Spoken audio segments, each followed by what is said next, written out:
Assalamu alaikum students, welcome in the class of physical chemistry 2, and today we are going to discuss last part of virial equation of state, thanks to God. Okay, so actually it is continued and we will take start from the equation which we have left in the previous lecture, which is equation number 5. And this is equal to z is equal to 1 plus b minus a upon rt 1 upon vm plus b square divided by v square m plus b cube divided by v cube m plus infinity.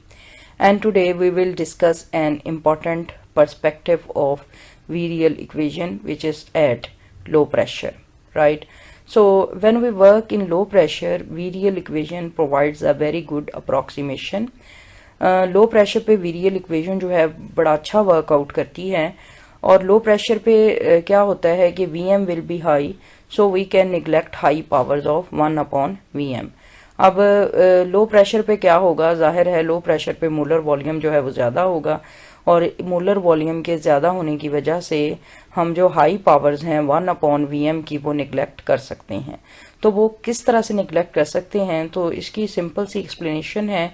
When there is low pressure volume will increase, volume बढ़ जाएगा, and the values of terms 1 upon Vm square and 1 upon Vm cube and so on will decrease significantly and can be neglected. ठीक है, तो low pressure पे क्या होगा कि volume increase होगा, और चूंकि मोलर वॉल्यूम का टर्म डिनोमिनेटर में प्रेजेंट है, तो ये वाली वैल्यू Vm स्क्वायर जो है बहुत ज़्यादा बड़ी होगी डिनोमिनेटर में, और जब हम इसे 1 से डिवाइड करेंगे तो ज़ाहिर है जो आंसर आएगा वो बहुत ही स्मॉल होगा, छोटा होगा.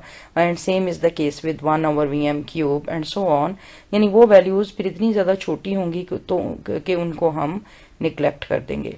अब उसका असर इस इक्वेशन के ऊपर क्या होगा कि ये जो अगले वाले फैक्टर्स हैं इक्वेशन 5 में, यानी z is equal to 1 plus b minus a upon R T 1 over Vm, यहाँ तक सिर्फ लो प्रेशर पे इतनी चीज़ वैलिड होगी, और उसके बाद जो अगले वाले फैक्टर्स हैं वो 0 के बराबर हो जाएंगे. तो लो प्रेशर पे इक्वेशन नंबर 5 रिड्यूस हो जाएगी यहाँ तक. This I have refer to it as equation number 6.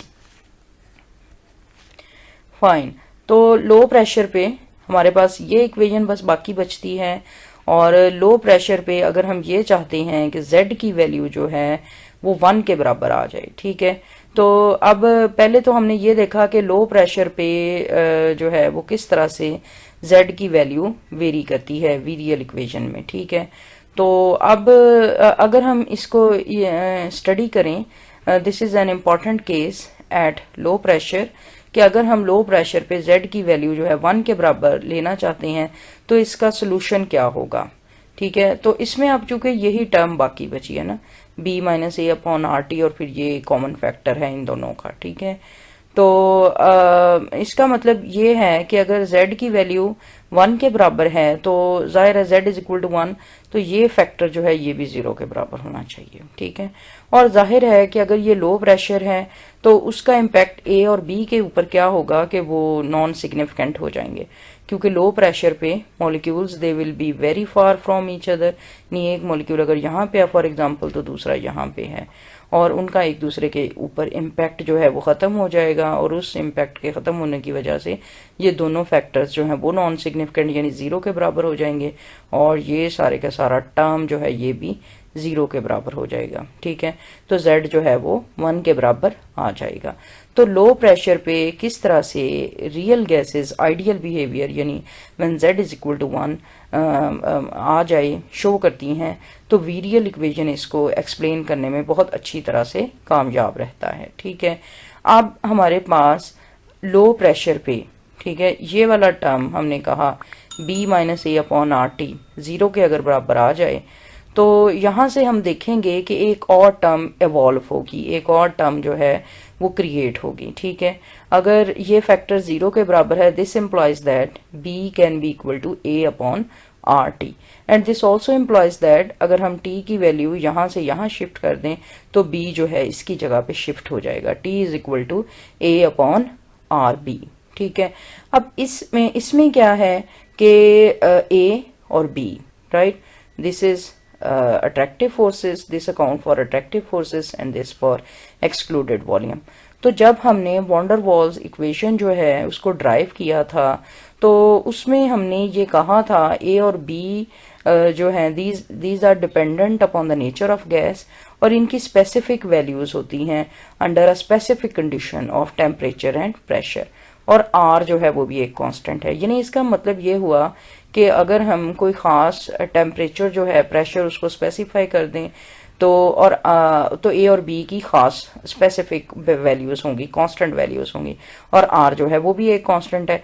इसका मतलब ये हुआ कि T के आगे ये जो तीनों टर्म्स हैं दीज आर कांस्टेंट्स, तो इसका मतलब T की वैल्यू भी एक कांस्टेंट वैल्यू होगी और इस T की वैल्यू को हम TB से रिप्रेजेंट करते हैं। B जो है सबस्क्रिप्ट में वो क्या है, बॉयल्स को रिप्रेजेंट करता है, सो TB is boils temperature. Boils temperature की स्पेसिफिक डेफिनेशन क्या है, TB is called boils temperature at which gases behave ideally eight low pressure. तो TB जो है बॉयल्स टेम्परेचर है जिस पे गैस आइडियली बिहेव करती है, और फिर कंडीशन क्या है लेकिन अंडर लो प्रेशर। अब हम इस फ्रेज को डिफाइन करते हैं, इसको एक्सप्लेन करते हैं। अच्छा जी, again I have written here at low pressure, this is the equation. तो अब लो प्रेशर पे अगर हम क्या करें कि अगर हम A की वैल्यू को इंक्रीज करें, अब इसमें हमने एक्सप्लेन क्या करना है, हम बॉयल्स टेम्परेचर को एक्सप्लेन कर रहे हैं, ठीक है, कि बॉयल्स टेम्परेचर पे गैस किस तरह से आइडियल बिहेवियर शो करती है। और अगेन ये लो प्रेशर तो कंडीशन है, मतलब ये लो प्रेशर होना चाहिए। अब लो प्रेशर पे अगर हम क्या करें, A की वैल्यू को इंक्रीज करें और B की वैल्यू को कांस्टेंट रखें, ठीक है। तो A की जब हम वैल्यू को इंक्रीज करेंगे तो ज़ाहिर है ये वाला टर्म जो है ये बढ़ जाएगा और ये वाला टर्म जो है वो B में से माइनस हो रहा है, ठीक है, और B की वैल्यू कांस्टेंट है, ठीक है। इसका मतलब ये हुआ कि जब हम A की वैल्यू बढ़ाएंगे तो इस टर्म की वैल्यू जो है वो कम हो जाएगी, because this term is getting minus from B, ठीक है, क्योंकि ये B से माइनस हो रहा है। तो A की वैल्यू के इंक्रीज करने से इस टर्म की वैल्यू कम हो जाएगी, ठीक है, और वो वैल्यू जो है वो वन में से वन के साथ वो प्लस होनी है। तो इसका मतलब ये हुआ कि जब इस टर्म की वैल्यू बढ़ेगी तो वो माइनस में आ सकती है, ओवरऑल वैल्यू जो है वो माइनस में आ सकती है, ठीक है। और वो माइनस में जब आएगी और वो वैल्यू ये देखे 1 माइनस समथिंग होगी तो वो यानी z की वैल्यू जो है ओवरऑल z की वैल्यू 1 से कम हो जाएगी। तो मैं इसको आसान लफ्जों में समझा देती हूँ कि जब हम a की वैल्यू को इंक्रीज करेंगे तो z की वैल्यू जो है वो लेस देन 1 होगी, ठीक है। अब दूसरे लफ्जों में दूसरी तरफ अब ये जो value of z is less than 1, this is a condition of non ideality, ठीक है, यानी z की वैल्यू 1 से कम है, this is a condition of non ideality, ये नॉन आइडियल बिहेवियर है।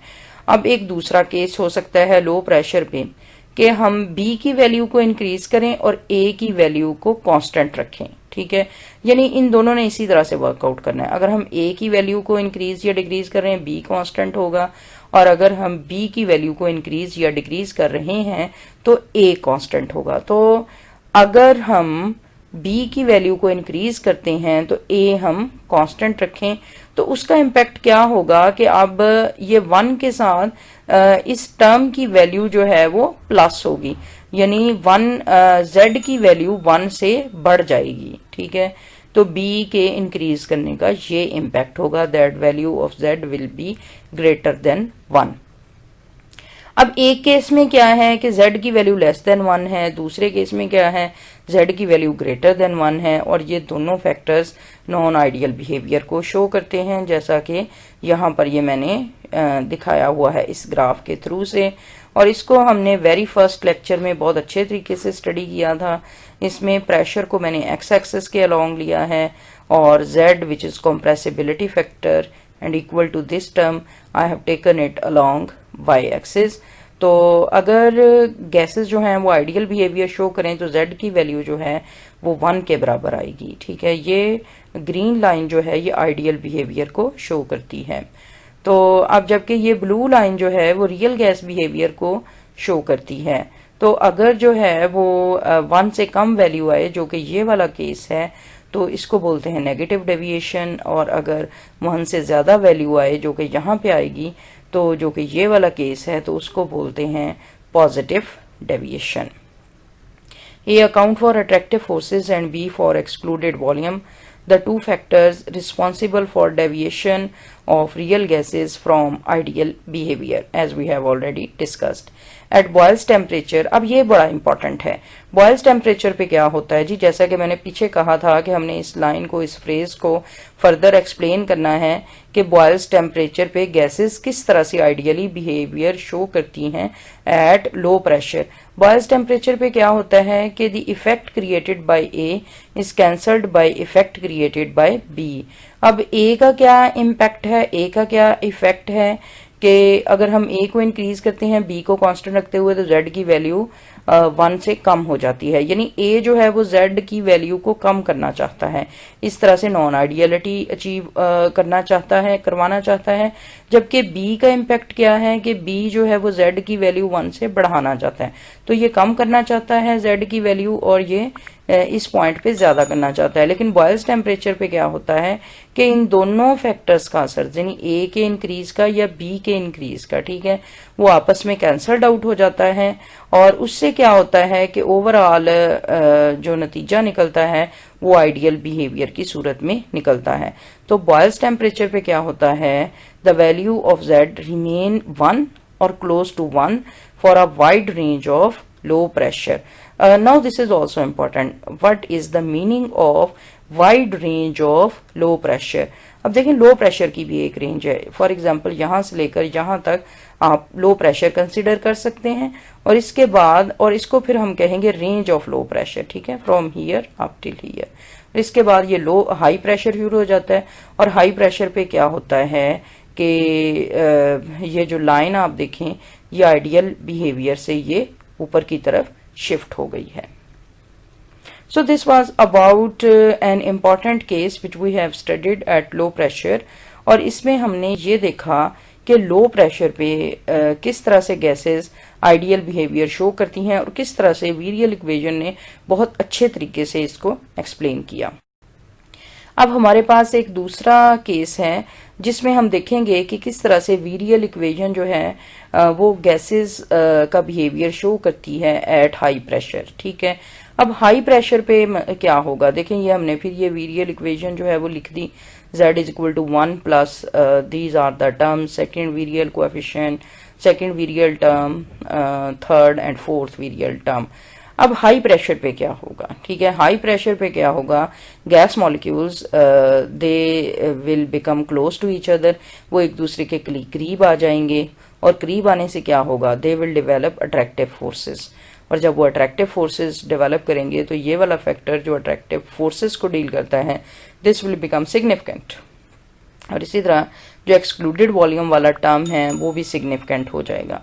अब हम क्या होगा कि ना हम ए को निगलेक्ट कर सकते हैं ना बी को, तो इसका मतलब ये होगा कि तमाम की तमाम टर्म्स जो हैं which are after 1 they all will become significant, वो सारी की सारी सिग्निफिकेंट हो जाएंगी। और z की वैल्यू क्या होगी, 1 प्लस ऑल दीज टर्म्स, ठीक है, 1 plus the sum of all these terms. तो उससे क्या होगा कि z की value this will be always greater than 1 at high pressure. तो हाई प्रेशर पे z की वैल्यू हमेशा 1 से ज़्यादा होगी, और नॉन आइडियल बिहेवियर जो है वो गैसेस हाई प्रेशर पे हमेशा शो करेंगे। So this was about the behavior of gases at high pressure and how virial equation was successful to explain this behavior. तो ये इसकी रीज़न लिखी हुई है which is the same I have explained. So with this we are done with virial equation, thanks to God, and in the next lecture we will study more in detail about Boyle's temperature. Till then, Allah Hafiz.